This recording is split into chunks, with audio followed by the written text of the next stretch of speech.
में रिकॉल का एक प्रावधान है, राइट टू रिकॉल, कि मत जनता चाहे तो उनको वापस बुला सकती है, खाली कुर्सी भरी कुर्सी जी। ऐसी व्यवस्था विधानसभा और लोकसभा चुनावों में होनी चाहिए। कई सारे देश हैं दुनिया में जहां ये व्यवस्था लागू है।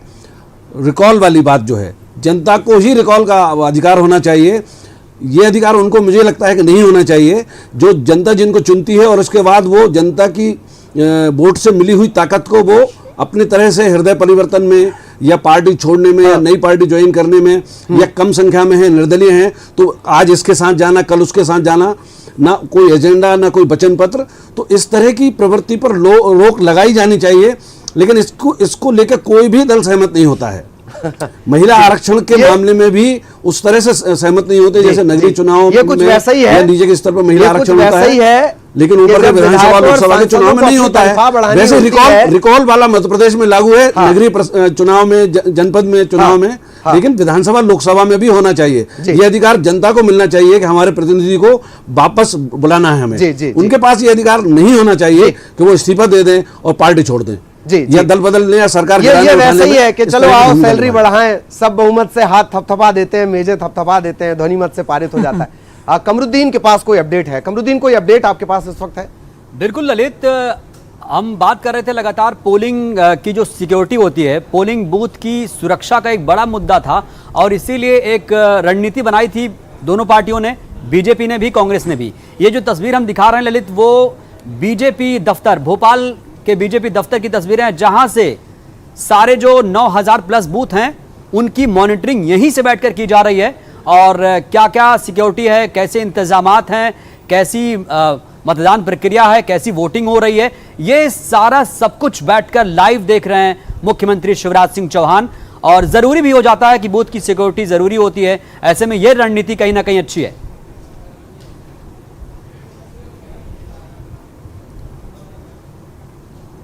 और हमारी संवाददाता ने मुख्यमंत्री शिवराज सिंह चौहान से बातचीत की है, चलिए आइए सुनते हैं।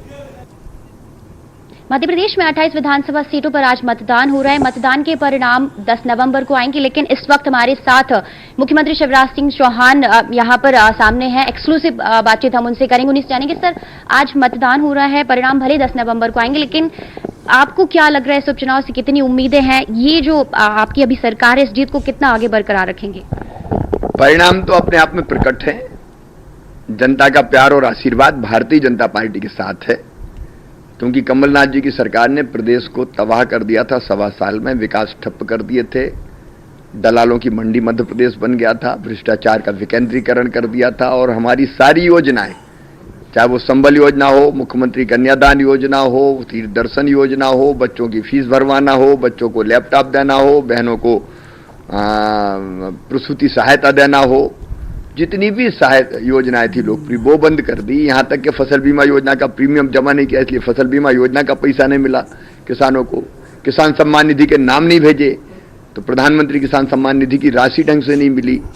प्रधानमंत्री आवास योजना के मकान वापस कर दिए कमलनाथ जी ने। तो गरीबों को और किसानों को, आम जन को इस सरकार में बहुत नुकसान हुआ।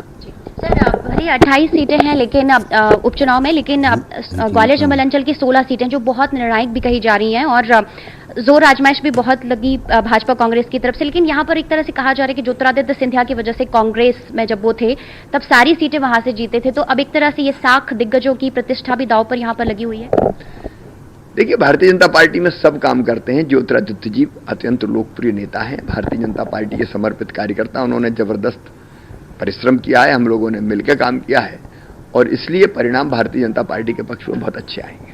सर, कमलनाथ जी पूर्व मुख्यमंत्री कह रहे हैं कि ये जो निर्णायक उपचुनाव है, क्योंकि ऐसा कभी नहीं हुआ जब सरकार गिरा दी गई हो, तो गद्दारों जिन्होंने गद्दारी की उनको सबक जरूर जनता सिखाएगी। तो आपको क्या लग रहा है, जनता का मूड क्या है? क्योंकि आपने बहुत सारी रैलियां की, सभाएं कांग्रेस ने की, धोखा कांग्रेस ने दिया, पीठ में छुरा कांग्रेस ने घोपा।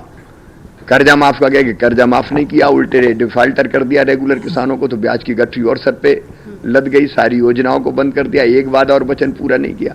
तो धोखा दिया तो कांग्रेस ने दिया, और उस धोखे के लिए कांग्रेस को जनता सबक सिखाएगी। सर, कांग्रेस कह रही है कि आपने भी खुद को पूर्व मुख्यमंत्री बताया, आपके बेटे ने भी खुद को पूर्व मुख्यमंत्री बोला, तो कहीं ये उन्होंने कहा कि सच्चाई तो नहीं? मैंने ये कहा था, जब पूर्व मुख्यमंत्री थे तो बीच में पूर्व थे, अब वर्तमान हो गया, अब उनके पास कुछ नहीं तो ये बाल की खाल निकाल निकाल के ऐसे मुद्दे उछालते हैं। सर, कांग्रेस तो कह रही है कि वो दमदार वापसी कर रही है। आप किस तरह से उम्मीद देख रहे हैं, कितनी सीटों पर आप आ रही हैं, क्योंकि आपके पास पहले से ही 107 सीटें हैं और अभी भी कांग्रेस से जो विधायक है उनके आने का सिलसिला लगा है, तो क्या उम्मीदें हैं, कितनी सीटें आप लेकर आ रहे हैं? कांग्रेस तो जो सोच रही है उसके बारे में बहलाने को गालिब किया, जुमला पकड़ा जाता है कभी। भारतीय जनता पार्टी की सरकार है और ताकत से मेरे सामने बोला था चुनाव तो मैनेजमेंट सारी सीटों पे हम आसान्वित हैं। 28 कमलनाथ जी पूजा पाठ भी कर रहे हैं, हनुमान जी की पूजा कर रहे हैं। मैं व्यक्तिगत कोई टिप्पणी करना मेरे स्वभाव और संस्कार में नहीं है, लेकिन हम तो भगवान की उपासना और आराधना करके रोज का दिन प्रारंभ करते हैं। जी, तो बिल्कुल ये हमारे साथ मध्य प्रदेश के मुख्यमंत्री शिवराज सिंह चौहान है, जिनका यही कहना है कि भारतीय जनता पार्टी दमदार वापसी कर रही है। दमदार नहीं बल्कि 28 में से 28 सीटें ही लेकर आ रही है और मध्य प्रदेश के विकास का जो खाका उन्होंने तैयार किया है वो और आगे और विस्तार से इसको रूप दिया जाएगा, ताकि मध्य प्रदेश की जनता और मध्य प्रदेश बहुत ज्यादा विकसित नजर आए। कैमरामैन संजय नामदेव के साथ रंजना दुबे, न्यूज 18 भोपाल।